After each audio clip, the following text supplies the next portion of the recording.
Assalamualaikum warahmatullahi wabarakatuh. Alhamdulillah, alhamdulillahi rabbil alamin. Assalatu wassalamu ala asrafil anbiya'i wal mursalin Sayyidina Maulana Muhammadin. Ashhadu an la ilaha illallah wa ashhadu anna Muhammadar Rasulullah. Allahumma sholli ala Sayyidina Muhammadun musyabihil wal ikram, ya wal jalil wal ikram, wa tahirin wal mujahidina, amma ba'du. Ibadullah, bersyukur kita kepada Allah dengan mengucapkan alhamdulillahi rabbil alamin atas segala limpahan karunia, rahmah dan hidayahnya, serta dengan izinnya juga kita dapat menjalankan amanahnya, beramal dan beribadah zahir batin dunia dan akhirat. Bersalam kita tidak akan pernah kita lupakan. Marilah sama-sama kita sampaikan kepada junjungan kita Nabi Allah, Nabiul Akhir Zaman, Rasulullah Muhammad sallallahu alaihi wasallam. Atasnya kalimahnya kita kalamkan dengan membacakan Allahumma sholli ala Sayyidina Muhammad wa ala alihi Sayyidina Muhammad. Hadirin dan hadirat kaum muslimin dan muslimat, jamaah dimanapun berada, rahimakumullah. Alhamdulillah, bertemu lagi dengan saya Guru Mursyid Syekh Nur Muhammad Buya Irwan Maulana Al-Khalidi, Sumatera Barat, dalam makom majelis zikir Ma'rifatullah dalam tayangan YouTube Buya Pasaman Timur, yang insya Allah selalu akan berbagi nikmat-nikmat Allah kepada sesama. Mudah-mudahan bermanfaat buat kita bersama, dalam rangka tentunya meningkatkan iman dan takwa kita kepada Allah. Dengan makom kita belajar bertolabul ilmi, belajar menuntut ilmu pengetahuan hakikat dari perbuatan amal dan ibadah kepada Allah.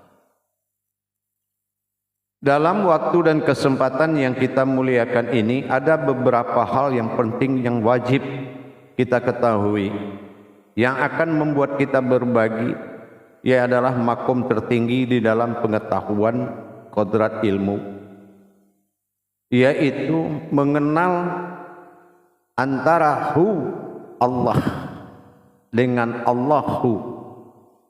Ini kalau tidak kita selesaikan dengan mata batin kita, pengakuan ini akan mengakibatkan terjadinya kesalahan besar, yang mana kesalahan itu akan muncul kepada pengakuan keakuan diri manusia. Padahal ini adalah kalimat Saud Matsaini, yang mana pengakuan ini ditujukan kepada dirinya, ketuhanannya Allah. Bisa kita bayangkan kalau amalan Allah menjadi amalan diri, di sini akan mengakibatkan suatu kekufuran besar, yang mana pengakuan ini diakui oleh kodrat manusia. Tapi kalau pengakuan ini sudah menjadi pengakuan Allah, Tuhan, dalam pandangan ma'rifatullah kita, batiniyah, ainul basiroh kita kepada Allah, maka pengakuan ini akan menjadi pensaksian yang akan selalu diingat. Inilah yang sebenar-benarnya dikatakan kodrat ilmu tertinggi. Bahkan kalau kita melihat dan bisa menyaksikan tajalli tersebut antara Allahu dengan Allah, disinilah perbedaan antara ilmu dan ibadah. Kalau hu Allah, aku Allah, ini adalah sebuah pengakuan yang mana sifat mengaku kepada zatnya adanya Allah bersifat ahad. Dan ini bersifat ibadah ma'rifat tuduh. Awaludin ma'rifatullah, berasma Allah. Kalau dia sudah bernama, berasma, kajiannya ibadah. Kalau ibadah hu Allah, aku adalah Allah, dalam arti kekuasaan di tangan asma. Tapi kalau jatuhnya kodrat tajali ini kepada ilmu, awal diri adalah ilah Tuhan tunggal ba'dal awal jadinya, ini akan menjadi kodrat wujud asal mula titik awal jadi, yaitu aku, ada dan tiada Allah. Artinya apa? Keakuan dikala takyinnya pada diri adalah mutlak. Artinya apa? Kalau hu Allah, aku adalah Allah, awaludin marifatullah, agama awal jadi, Muhammad kodrat murni, Muhammad asal awal jadi. Tapi kalau Allah aku adalah penetapan, Allahu, Allah itu aku, ini adalah penetapan. Jadi kita harus bisa membedakan pengakuan dengan penetapan atau suatu ketetapan. Laksana seorang pejabat dengan wakil pejabat. Si pejabat menulis surat, tapi yang membacakan wakilnya. Tetapi tanda tangan di bawah adalah pejabatnya. Nah, inilah perbedaan yang mengaku dengan yang menetapkan. Ditetapkan di Jakarta tanggal sekian atas nama ini nih, oleh ini yang menetapkan. Yang membacakan atas nama inilah yang mengaku. Yang mengaku ada dalam hukum tauhid agama. Awaludin ma'rifatullah. Tetapi yang menetapkan ilah diri, awal diri adalah Tuhan, ilah tunggal wahid awal mula jadinya. Ini adalah penetapan. Dikatakan sebuah napas dalam kajian hu Allah, kenapa diserahkan kepada napas? Napas bukan roh turun naik. Apa iya turun naik? Kita buktikan. Apa ada yang turun, apa ada yang naik? Apa atau atas atau bawah? Ini juga harus menjadi suatu penyelesaian. Jangan ada bahasa di atas dan di bawah dan naik atau turun. Allah itu tidak bertempat. Allazi an-nahya wa aina man aina ayyahna ta'ainu. Innahu, sungguhnya aku tidak pantas engkau cari pada tempat ruang daerah dan waktu, karena aku sudah ada sebelum semua ada. Berarti cerita ilmu pada kodrat hu Allah, Allahu pada kodrat Allahu, tidak ada ruang jarak, tempat dan waktu dalam pembahasannya. Tetapi yang ada adalah kodrat, titik awal mula jadi, titik pada aku wujud dan titik pada maujud. Nah, ini yang akan menjadi turun naik tadi. Naik pada tahta ketuhanan, turun kepada tahta asma, nama. Jadi kalau kita dalam ibadah sempat menyatukan atau memisahkan hu ke bawah, Allah ke atas, mana ada sebuah zikir memisahkan nama dengan pemiliknya? Di mana ada si diri, pasti ada nama di situ. Kalau kita memanggil dengan zikir, berarti kita tidak bisa mengkalamkan kalam itu menjadi zikir tetapi sesuatu yang dilihat yang akan disaksikan, dan itu menjadi ingatan zikir yang ketiga setelah melihat dan menyaksikan. Bagaimana mungkin kita memanggil seseorang dengan nama sementara kita melirik ke kiri atau ke kanan, tidak melihat ke yang punya nama? Tidak mungkin terpisah antara dirinya dengan namanya. Mana ada zikir hu Allah, tetapi penyaksian terhadap penglihatan yang akan kita saksikan, itu baru bisa terjadi zikir. Melihat, menyaksikan yang melihat. Tetapi di dalam pernyataan aku Allah adalah suatu pengakuan. Tapi kalau Allahu adalah ketetapan, Allah itu aku, itu ketetapan. Di mana ketetapan itu berlakunya? Ingat, ibarat kita menjalankan sebuah sakaratul maut, apakah kita mengikuti keakuan atau aku atau dirinya atau namanya? Ini kalau di ilmu, kodrat ilmu, dia harus nyata adanya. Maka terbalik zikir ibadah dengan zikir ilmu. Terbalik dalam pandangan batin. Terbalik dalam pandangan batin. Kalau kita beribadah ke dalam, Allah menguasai segala wujud diri, sehingga kita luput dalam kodrat Allah semata. La maujudun illallah. Tapi kalau dalam kodrat ilmu, aku adalah aku. Ini ilmu. Arti ilmu, awal diri adalah Tuhan, ilah, wahid tunggal pada awalnya. Yang kembali siapa? Innalillahi. Alif kembali kepada alif. Jadi kalau kita mengalami ibadah terakhir, yaitu kembali kepadanya, siapa yang kembali? Hanya alif kepada alif.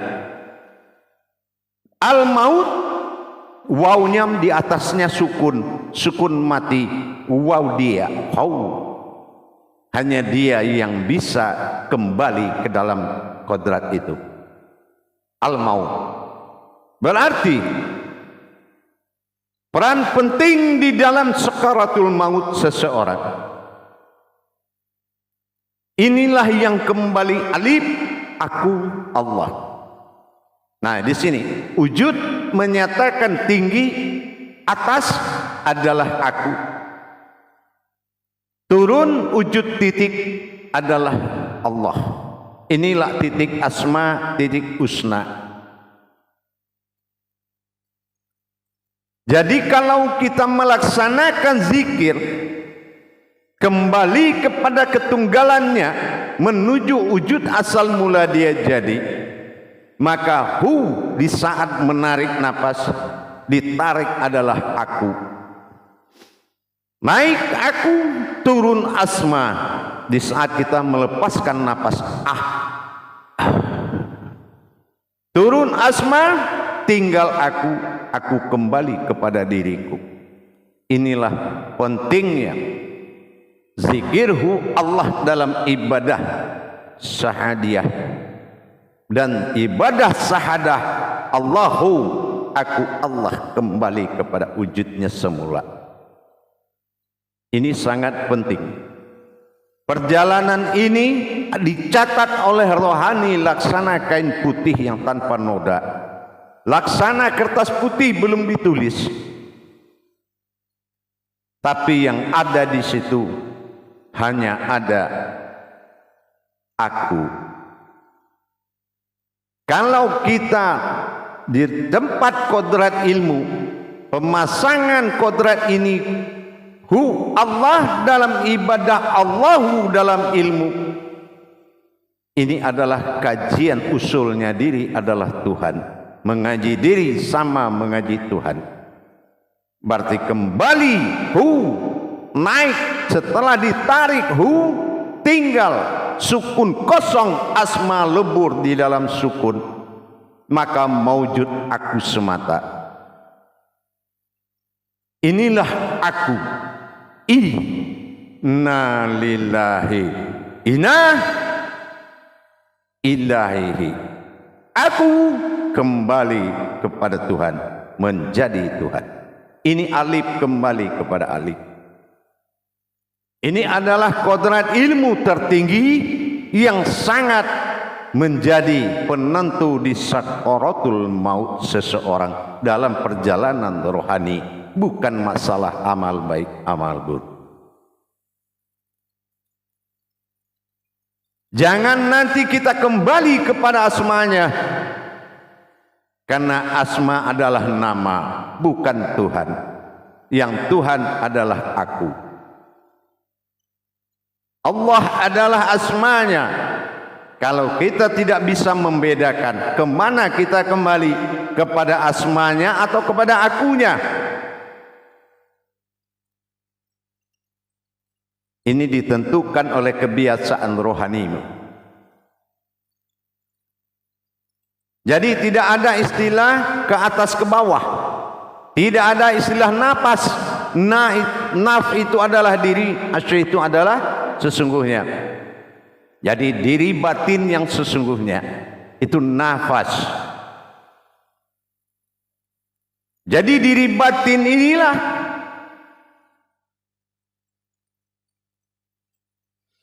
yang memanggil batin ilah mawujud di dalam satu wujud diri kita. Turunnya batin ditarik di saat dilepaskan Allah. Cukup dengan boleh, dengan Allah boleh. Berarti leburlah kalam asma Allah di dalam sukun, dan wujudlah diri batin berdiri sendiri dengan kata aku. Inilah murni batin mutlak. Akhirnya aku kembali kepada diriku sendiri. Inilah inna lillahi. Maka inilah sangat-sangat penting menjadi amalan di dalam ibadah. Kita mengikuti pengakuan. Di dalam ibadah kita mengikuti pengakuan, di dalam kodrat diri kita mengikuti ketetapan. Ketetapan adalah Allahu, aku, Allah itu aku, dan dalam ibadah Allah, aku adalah Allah. Ini pengakuan dan ketetapan. Para hadirin jamaah yang dirahmati Allah,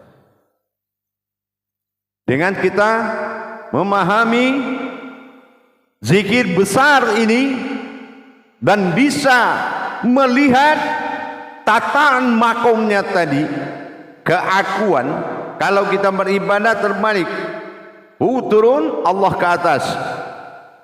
Ini pengakuan. Karena awaludin marifatullah, aku, Allah ke atas, marifatullah, awaludin.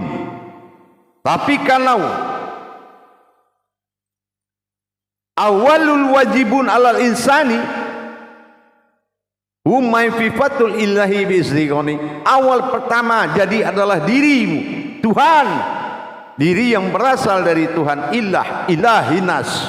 Ingat, maka akan naik asma lebur ke dalam batin. Asma lebur dalam batin, wujud batin naik menjadi aku. Berarti aku adalah maujud.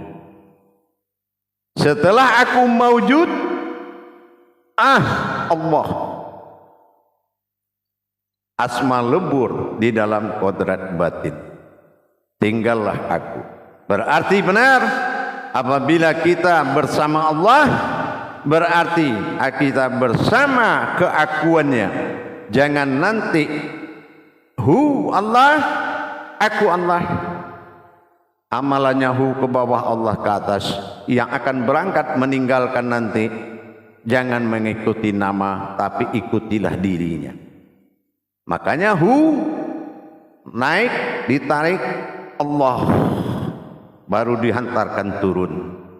Berarti asma lebur ke dalam batin, batin maujud illah, wahid tunggal. Makanya kembalilah diri alif kepada alif.